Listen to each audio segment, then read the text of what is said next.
আহ, জাভেদ আহমেদ গামিদি নামে একজন Pakistani Islamic scholar আছেন।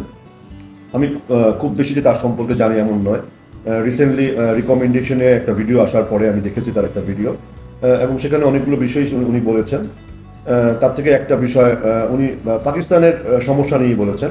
উম, আহ, সেখান থেকে আমি দেখলাম যে এই সিমিলারিটিস আমাদের বাংলাদেশেও আছে, তো সে বিষয়টা বলা যায়। সেটা হচ্ছে যে বিভিন্ন আলেম ওলামা রা যারা আছেন বাংলাদেশের, তারা যারা বিভিন্ন ওয়াজ মাহফিল করেন বা বিভিন্ন অনুষ্ঠান করেন, বিভিন্ন টেলিভিশন বা ইউটিউব ভিডিও বা ফেসবুক ভিডিওর মাধ্যমে বিভিন্ন অনুষ্ঠান করেন এবং বিভিন্ন অনুষ্ঠানের মাধ্যমে ইসলামিক বিভিন্ন জিনিস আলোকপাত করেন, Islamic practice, Islamic norms, history, বিভিন্ন জিনিস নিয়ে কথাবার্তা বলেন।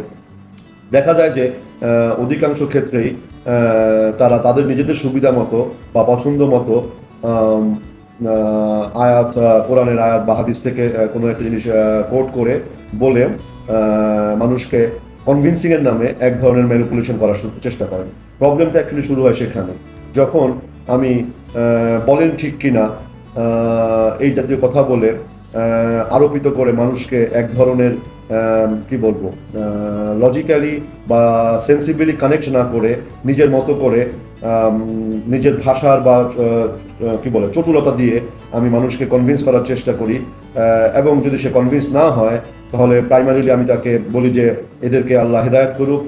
এবং যদি তারপর সেটাও না হয়, যখন আমার ইগো হার্ট হয় বক্তা বক্তা হিসাবে, তখন তাদের উদ্দেশ্য আমি বলি এরা তো আসলে দিনের পথে নাই। এদেরকে তখন আমি বিভিন্ন নাম দিয়ে ট্যাগ করার চেষ্টা করি, কাফের, মুরতাদ, নাস্তিক ইত্যাদি শব্দ বলি তাদের উদ্দেশ্য করে।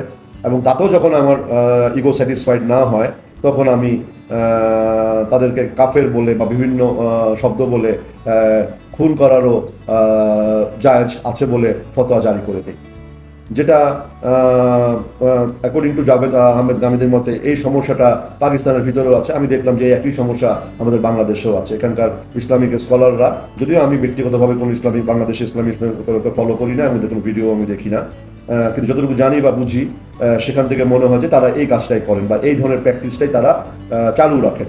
সো আসলে সমস্যাটাগুলোর সমাধান হবে কিভাবে? ওনাদের কাজ হচ্ছে শুধু বলা, কে শুনবে কে শুনবে না, কে কিভাবে নিবে কে কিভাবে নিবে না, এবং কে কিভাবে সেটা পালন করবে, এটা তার ব্যাপার। আপনি তাই বলে কোনো জিনিস বলেন ঠিক কিনা বলে আরোপিত করতে পারেন না। হ্যাশট্যাগ বলেন ঠিক কিনা।